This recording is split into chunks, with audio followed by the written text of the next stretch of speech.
ব্রহ্মপুত্র নদীর চরে ছোট্ট এক কুঁড়ে ঘরে বাস করেন বৃদ্ধা চাচি আর তার স্বামী। চাচার কোমরের ব্যথা অনেক দিনের, কাজ করতে পারেন না।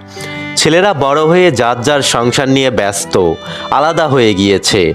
চাচি তাই সংসারের সব দায়িত্ব নিজের কাঁধে নিয়েছেন। প্রতিদিনের সকালটা চাচির শুরু হয় নদীর পাড়ে পা ভিজিয়ে। ব্রহ্মপুত্রের মিষ্টি বাতাসে মনটা জুড়িয়ে গেলেও পেটের চিন্তা তাড়িয়ে বেড়ায়। দুপুর গড়ালেও আজ কিছুই জোটেনি, পেটে ক্ষুধার জ্বালা, কিন্তু চাচির মুখে তবুও হাসি। আল্লাহ যা দেন তাই খাই, বলেন তিনি।